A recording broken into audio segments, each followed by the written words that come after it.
Hola, bienvenidos. Mi nombre es Lidia Araujo. Me encuentro en el programa de Administración de Empresa cursando el tercer semestre. Nuestro tema a tratar el día de hoy son tipologías de textos y vamos a hablarle un poco sobre textos narrativos. Hola, mi nombre es Valery Rodríguez, estudiante del programa Contaduría Pública, sexto semestre. Hola, muy buenos a todos. Mi nombre es Sherman Daniel Burgos Córdoba.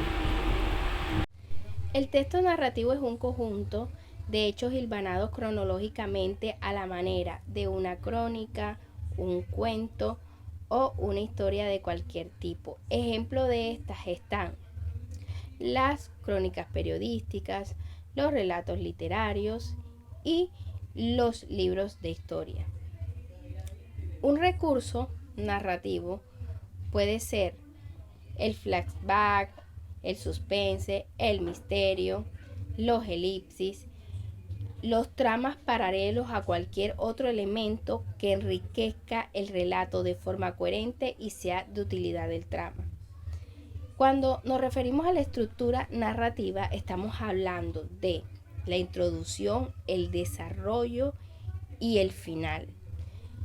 En la introducción es cuando se presenta la trama, los personajes y el contexto de la historia. Cuando nos referimos al nudo o al desarrollo, estamos hablando al momento de la narración en el que empieza a suceder el conflicto de la obra. Y el desenlace son los conflictos que se resuelven y que se vuelven a una normalidad. Puede ser igual a lo planeado o diferente. El texto informativo es aquel que proporciona conocimiento sobre un acontecimiento, asunto o tema. Se encuentra por lo general en periódicos, revistas, enciclopedias o manuales. La función principal de un texto informativo es, como lo indica su nombre, informar, dar a conocer algo. Para ello presenta un hecho real de la forma más objetiva posible y contiene ideas ordenadas, claras y bien explicadas que le permiten al lector un mejor entendimiento de la realidad mostrada. Un recurso informativo es que le facilita al lector la búsqueda y comprensión de la información.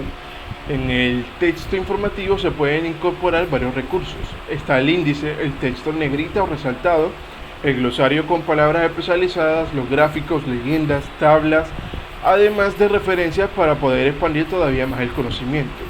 La estructura del texto informativo está dividida en tres partes. La primera es la introducción, que aquí se muestran los datos esenciales del hecho descrito y se satisface la necesidad de información del lector o usuario de una forma concreta. Luego está el desarrollo, que en esta parte se agregan datos complementarios que no han sido mencionados en la introducción y que sirven para ampliar la información.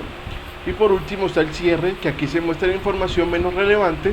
Si se llegara a prescindir del cierre de un texto informativo, el contenido no pierde sentido. El texto argumentativo. Este texto consiste en un conjunto de razones que buscan influir en la opinión del receptor respecto de algo, o que lo invitan a emprender una conducta determinada convenciéndolo a través de argumentos. Son ejemplos de este tipo de textos las columnas de opiniones en el periódico, las arengas políticas que se hacen en campaña electoral y las monografías que sostienen un punto de vista académico respecto de una materia. El recurso argumentativo de este texto es que son herramientas lingüísticas que se utilizan en una argumentación para reforzar la postura del emisor ante un determinado tema. Por ejemplo, la ejemplificación, la analogía y los datos estadísticos. La estructura del texto argumentativo está dividida en tres partes. El primero es la introducción, que explica brevemente el tema sobre el que trata el texto y aporta el contexto necesario para que el lector comprenda la postura que vas a defender. En la introducción se presenta la tesis, que es la idea principal que se defiende en el texto.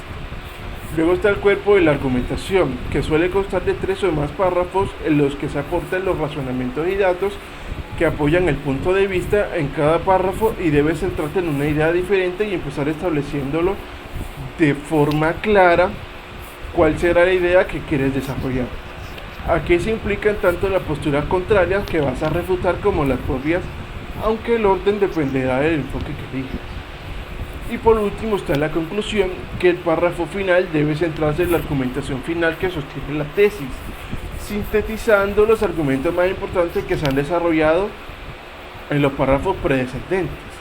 Aquí ya no debes incluir ideas nuevas, sino que destacar lo fundamental para la defensa de la tesis.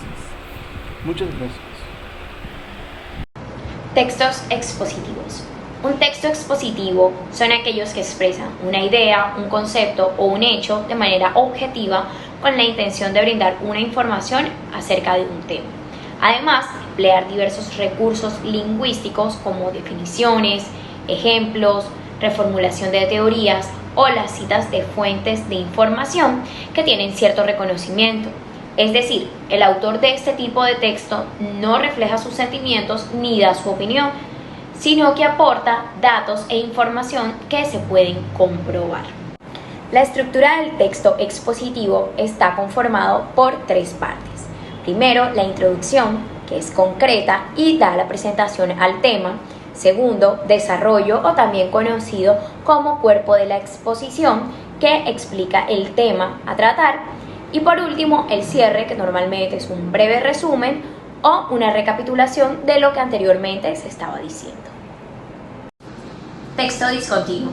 Es aquel que se presenta al lector sin formar parte de un párrafo o una cadena de texto que pueda leerse de forma lineal o secuencial, sino como parte de imágenes, cuadros, diagramas, tablas, mapas, infografías, historietas, formularios, entre otros elementos gráficos. Una característica principal de este tipo de textos es que son breves y solamente aportan la información absolutamente necesaria, además de que son muy sintéticos, por lo que dan mucha información en el menor número de palabras posibles. La estructura del texto discontinuo incluye cualquiera de estas 5 formas. 1. Descripción. Explica o define un tema o concepto. 2. Comparar, contrastar. Presenta similitudes y diferencias entre conceptos o temas. 3. Causa-efecto. Presenta razones por las cuales un evento ocurrió y sus resultados. 4. Problema-solución. Plantea un problema y sugiere posibles soluciones. Y quinta, cronología, que agrupa las ideas por orden o por secuencia temporal o por una hora determinada.